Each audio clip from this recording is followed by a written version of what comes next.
अहोई अष्टमी माता की व्रत कथा। एक साहूकार था। उसके 7 बेटे और 7 बहुएं थी। एक बेटी थी।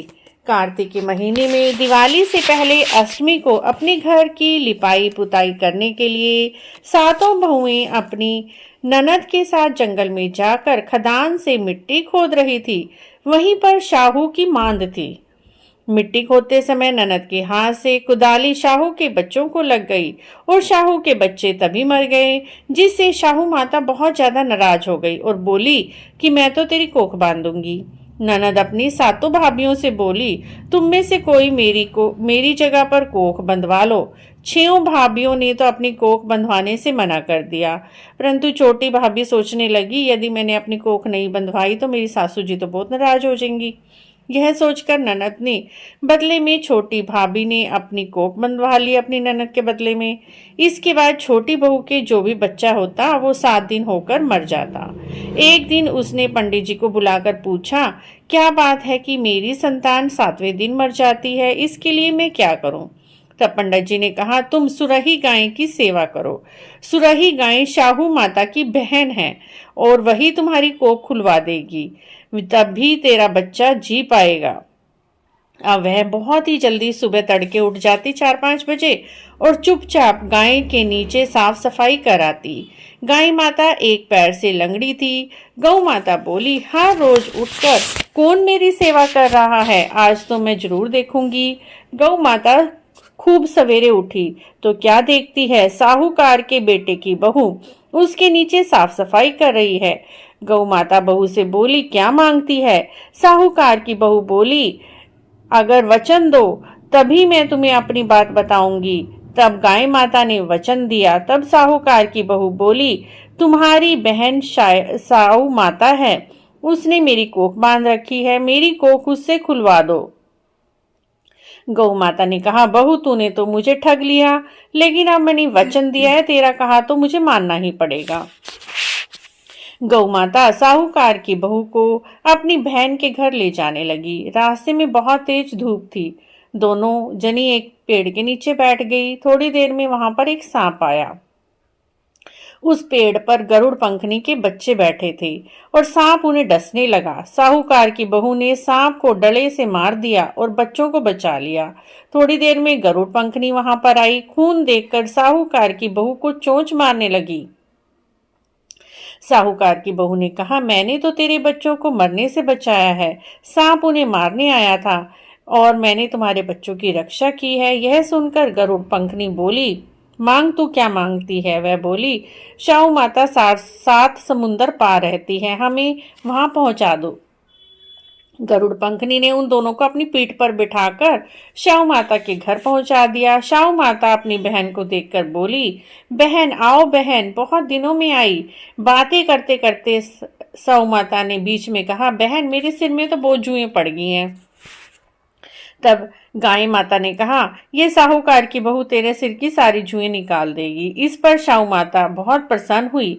कहा कि तूने तो मेरे सिर में बहुत सिलाई फेरी, मेरे सिर में बहुत सी जुएं निकाली, जा तेरे 7 बेटे 7 बहुएं होंगी। वह बोली, मेरे तो एक भी बेटा नहीं, 7 बहुएं कहाँ से होंगी, 7 बेटे कहाँ से होंगे?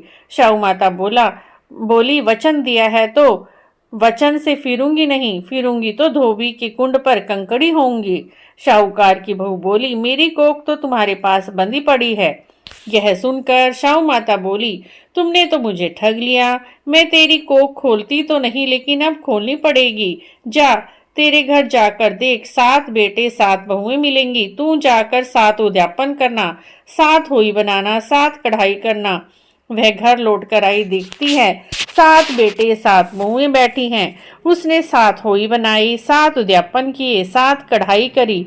शाम के समय जेठानियां आपस में कहने लगी, जल्दी जल्दी धो पूजा कर लो, कहीं छोटी बहू बच्चों को याद करके ना रोने लगे।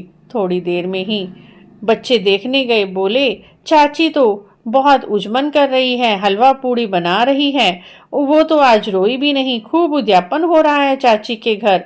ऐसा सुनकर सारी जेठानियां दौड़ी दौड़ी आई। बोली, छोटी बहू तुमने क्या किया? तुमने अपनी कोख कैसे खुलवाई? तब छोटी बहू ने कहा, तुमने तो अपनी कोख नहीं बंधवाई थी, सो मैंने कोख बंधवा ली। अब शाहू माता की कृपा और दया से मेरी कोख उन्होंने खोल दी है। हे शाहू माता, जैसे साहूकार के बेटे की बहू की कोख खोली, वैसे ही हमारी भी खोलना, हमारे परिवार की बहुओं की कोख भी खोलना। कहने की, सुनने की, हुंकारा भरने वाले की, सबकी कोख खोलना। बोलिए शाहू माता की जय, ओही अष्टमी माता की जय। जय हो अष्टमी माता की जय। जय। उसके बाद विनायक जी की कहानी सुननी चाहिए। विनायक जी की कहानी भी इस प्रकार है।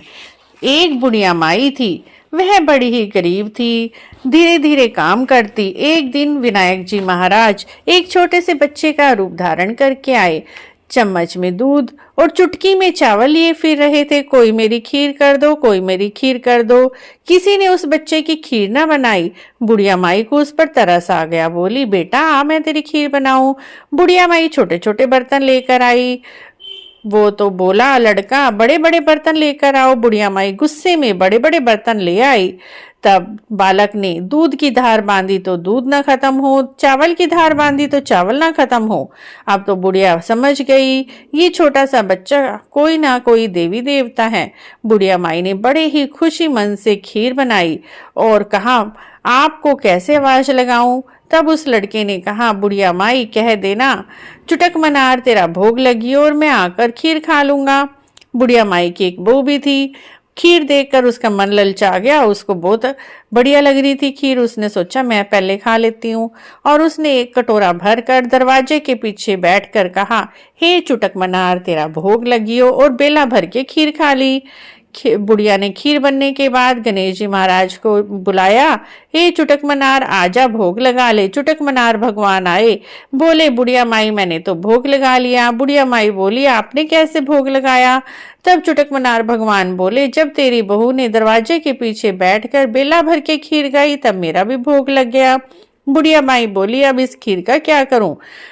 भगवान बोले, सारे जग में बांट दे। बुढ़िया माई बोली, मैं तो बहुत बुढ़िया हूं, मैं सब में बांटने कैसे जाऊंगी। गणेश जी महाराज ने फूंक मारी। बुढ़िया 12 बरस की हो गई। बुढ़िया ने सारे जग में खीर बांटी। सब बहुत खुश हुए। तब बुढ़िया माई से गणेश जी महाराज ने वचन मांगने के लिए कहा। तब बुढ़िया माई ने कहा, सोने के कटोरे में मेरी पोत बहू दूध लेकर आए और भगवान श्री कृष्ण जी मुझे हंडोले में बिठाकर वैकुंठ धाम को ले जाएं। देखा, थोड़ी देर में पोत बहू कटोरे में दूध लेके आई और भगवान श्री कृष्ण जी बुढ़िया को हंडोले में बिठा के बैकुंठ ले गए। हे भगवान, जैसा उस बुढ़िया को दिया, जैसा उसको बुढ़िया को सुख दिया, वैसे सबको देना, हमें भी वैकुंठ में वास देना। इस कहानी को कहते सुनते हुंकारा भरते सब पर चुटक मनार भगवान ऐसे ही अपनी कृपा बनाए रखें। बोलिए चुटक मनार भगवान की जय। मित्रों, यदि आपको भी ये दोनों कहानियां अच्छी लगी हैं तो आप हमारे चैनल को जरूर सब्सक्राइब करें, लाइक करें, वीडियो को शेयर भी करें, कमेंट भी जरूर करें। हम आपके सभी प्रश्नों के उत्तर देने की पूरी कोशिश करेंगे। जय हो अष्टमी माता। आपके बच्चों को बहुत बहुत बड़ी उम्र मिले, बहुत अच्छा स्वास्थ्य मिले और अपने जीवन में उन्नति और तरक्की करते रहें।